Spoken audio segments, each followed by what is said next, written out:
So we will move forward. Assalamu alaikum students.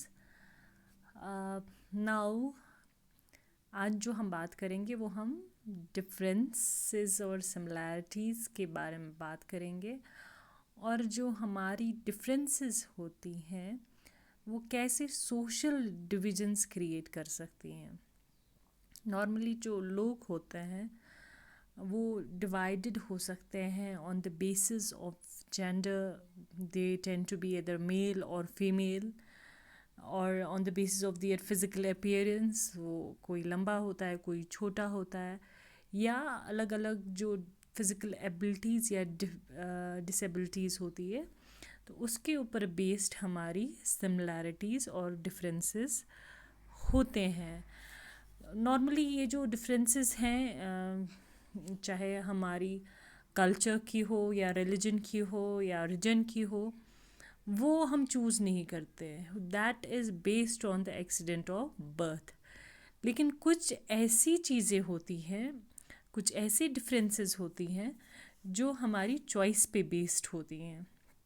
जैसे कुछ ऐसे लोग हैं जो गॉड को नहीं मानते, या कोई ऐसा है जो किसी एक पर्टिकुलर रिलीजन को मानता है, या कुछ लोग ऐसे हैं जो एक रिलीजन में पैदा होने के बाद वो कोई और रिलीजन अपनाते हैं.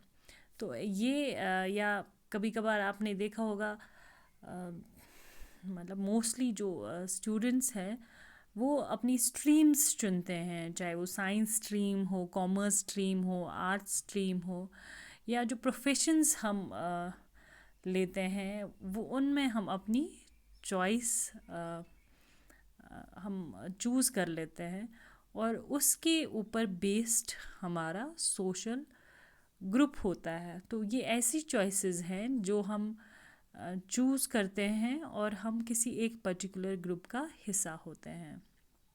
लेकिन हमेशा एक चीज़ याद रखनी है कि अगर सोशल डिफरेंसेस हो कम्युनिटीज़ में, it does not necessarily mean that it will create a social division. So social differences does not lead to social division. People belong to different social groups, share differences and similarities cutting across the boundaries. So at times we do belong to different religions, we do belong to different castes, we do belong to different communities, but still there are some similarities which we share. So it does not necessarily mean that if we are we tend to uh, I mean there are certain social differences between us that will necessarily lead to social division. For example, Carlos and Sumit again, which we discussed earlier in Olympics of 1968, कि वो दो African American, तो चलो मैं मानती हूँ वो similar थे इन अ वे कि बोथ ऑफ देम व black Americans which suffered racial discrimination.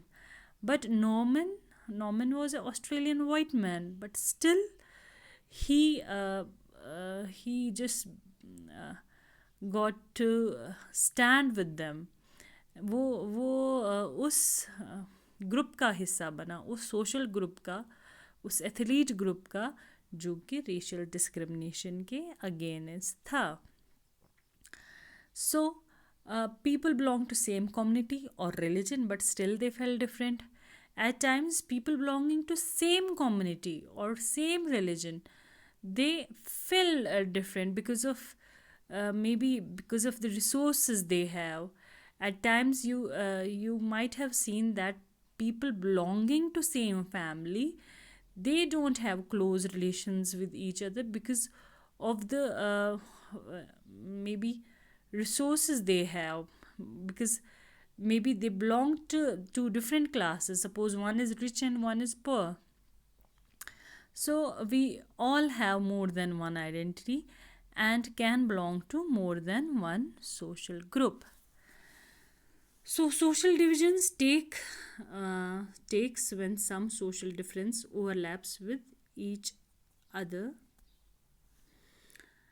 differences. So social division occur when one kind of social difference becomes more important than the other and people start feeling that they might be belong to different communities. For example, in US there were blacks and there were whites. So because this was not the only difference between them.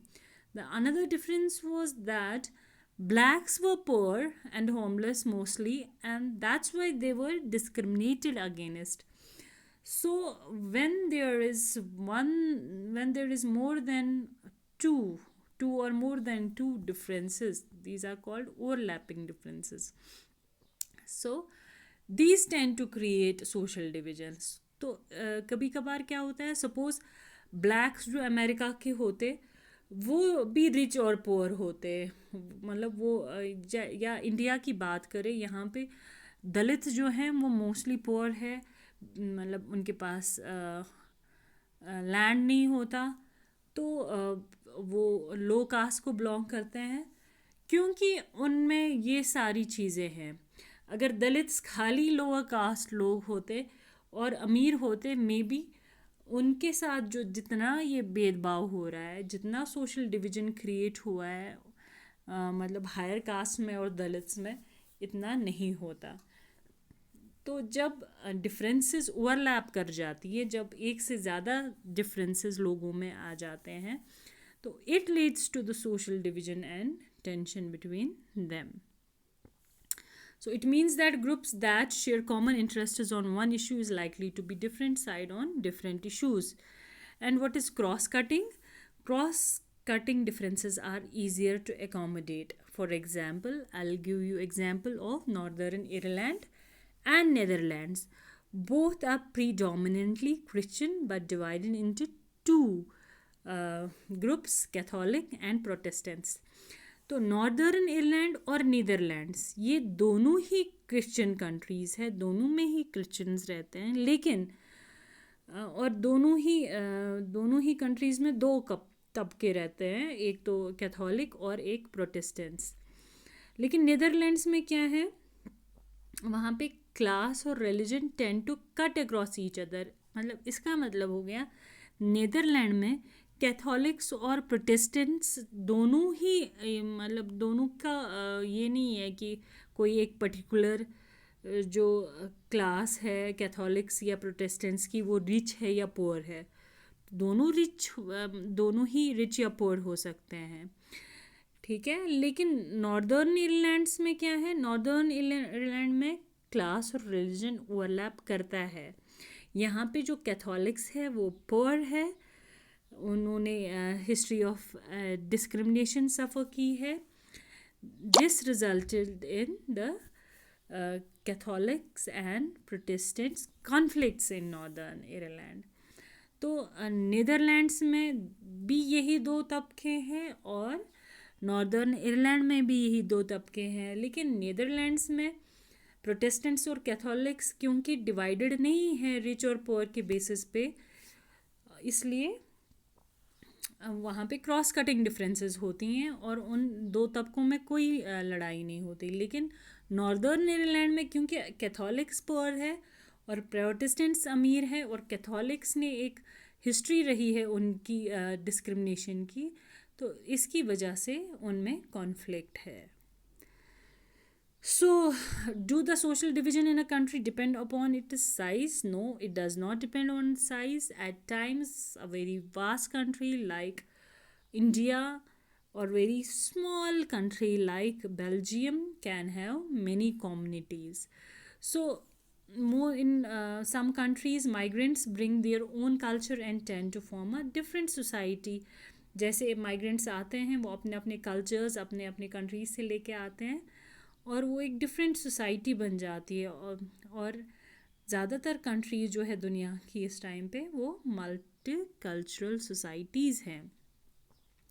So the combination of now the political and social division, politics and social division, combination of these two is very dangerous and explosive.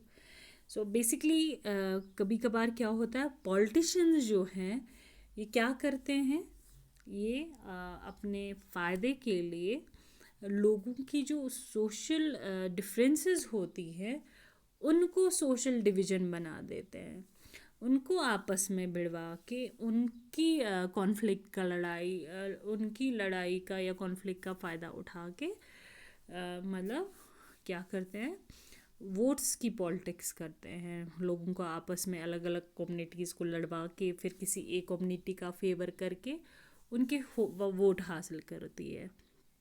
तो politics और social division का जो combination है ये बहुत ही dangerous है। हाँ, फिर से जैसे मैंने बताया था नॉर्दर्न आयरलैंड और नीदरलैंड्स की एग्जांपल बताई थी कि दोनों ही जगह पे क्या है, दो सेक्ट्स हैं, प्रोटेस्टेंट्स और कैथोलिक्स है। और जो 53% है नॉर्दर्न आयरलैंड में प्रोटेस्टेंट्स, वो उनको कौन रिप्रेजेंट करते हैं वहाँ, यूनियनिस्ट्स उनको रिप्रेजेंट करते हैं। और वो किसका हिस्सा बनना रहना चाहते हैं, यूनाइटेड किंगडम का, जो कि मतलब ज़्यादातर यूनाइटेड किंगडम में प्रोटेस्टेंट्स ही रहते हैं। जबकि 44% जो है वो रोमन कैथोलिक्स है और वो नेशनलिस्ट पार्टीज़ को रिप्रेजेंट करते हैं। और ये क्या चाहते हैं, ये चाहते हैं कि नॉर्दर्न आयरलैंड जो है वो रिपब्लिक ऑफ आयरलैंड के साथ मिल जाए, यूनिफाई हो जाए। तो hundreds of civilian militants and security forces were killed in the fight between Unionists and Nationalists। क्योंकि ये दो आइडियोलॉजीज़ को बिलोंग करते थे, तो इनमें कॉन्फ्लिक्ट की वजह से सैकड़ों में सिविलियंस, मिलिटेंट्स और सिक्योरिटी फोर्सेस मारे गए। जबकि ये एक पीस ट्रीटी इन्होंने साइन की 1998 में, और उनका ये जो आर्म स्ट्रगल था ये सस्पेंड किया गया। ये जो यूके की गवर्नमेंट है और नेशनलिस्ट हैं, इन्होंने एक पीस ट्रीटी साइन की, और जो नेशनलिस्ट थे उन्होंने अपना जो आर्म स्ट्रगल था वो सस्पेंड कर दिया। लेकिन हमेशा ही ऐसा नहीं होता, हमेशा ही मतलब पीस ट्रीटी साइन नहीं होती, बल्कि कुछ कंट्रीज़ में इसको इतना ज़्यादा उछाला जाता है जो सोशल डिविजन्स होते हैं कि it ultimately leads to disintegration of the country. For example, Yugoslavia, which was an independent country, got divided into 6 independent countries because of the differences in them, because they belong to 6 communities, and politicians somehow played a very dirty game with them. They tend to divide them on the basis of their religion, so that they can get benefit in the terms of votes. So जब आप ऐसे communities को आपस में भिड़वाते जाओगे तो ultimately इससे आपकी कंट्री ही डिसइंटीग्रेट हो जाएगी, जैसे कि यूगोस्लाविया में हुआ। So every expression of social division in politics does not lead to disasters. It's not necessary every time if we express social division in politics, it does not lead to disasters. Social divisions of one kind or another exist in most of the countries of the world, and social divisions affects the voting in most of the countries. Now, important thing is that there are 3 determinants, 3 factors which are crucial in deciding the outcome of politics of social divisions. Now, number first is that the outcome of this depends on how people perceive their identities. For example, if I perceive a single identity that I only belong to a particular religion, and just ignore all other identities, this may lead to a bad outcome. तो अगर मुझे ये चीज़ चाहिए कि मैं अपनी identity कैसे perceive करती हूँ, तो अगर मुझे समहाउ सोशल डिविजन्स जो है वो क्रिएट नहीं करने हैं, तो सबसे इम्पॉर्टेंट चीज़ ये है कि मैं अपनी आइडेंटिटी को सिंगुलर ना रखूं। तो मैं एट अ टाइम बताऊं कि हाँ, मैं इस पर्टिकुलर रिलीजन को बिलोंग करती हूँ, मैं इस पर्टिकुलर स्टेट में रहती हूँ, मैं इस पर्टिकुलर कंट्री में रहती हूँ। That means I should have more than one identity. इसके बाद if people see their identities in a singular and exclusive terms, it becomes very difficult to accommodate. अगर मैं अपनी एक ही आइडेंटिटी रखूँगी तो फिर एकोमोडेशन बहुत मुश्किल है, फिर एक साथ रहना बहुत ही मुश्किल है. So it is much easier if the people see that their identities are multiple and are complementary with national identity. Second, it depends on how political leaders raise the demands of different groups. अब अलग अलग groups हैं और अलग अलग groups के अलग अलग पॉलिटिकल लीडर्स हैं. वो जो पॉलिटिकल लीडर्स हैं वो उन अलग अलग ग्रुप्स की डिमांड्स कैसे रखते हैं वो भी बहुत हद तक मैटर करता है. अगर किसी पॉलिटिकल लीडर ने कोई ऐसी डिमांड रख दी तो जो already with in constitutional framework है और ये किसी और कम्युनिटी के कॉज पे नहीं है, तो ऐसी जो डिमांड्स है उन पे एग्री करना ज़्यादा ईजी रहता है as compare to those demands which are outside the constitutional frame. Third, it depends on how government reacts to demands of different groups. So if the rulers are willing to share power and accommodate the reasonable demands of minority community, social division becomes less threatening for the country. तो government पे भी depend करता है कि वो कैसे जो demand कर रहे हैं ग्रुप्स, उनकी डिमांड्स वो कैसे मीट करते हैं. अगर तो रूलर्स मतलब कुछ पावर अपना शेयर करने के लिए तैयार है, वो अपनी जो माइनॉरिटी कम्युनिटी है उनके डिमांड्स मानने के लिए तैयार है, उसकी वजह से सोशल डिवीज़न जो है वो लेस थ्रेटनिंग हो जाती हैं for any country. So willingness to accommodate diversity is not that easy. It is not that easy. People who felt marginalized, deprived, and discriminated have to fight against injustice. तो ये आसान नहीं है कि आप जो डाइवर्सिटी है उसको कैरी करें.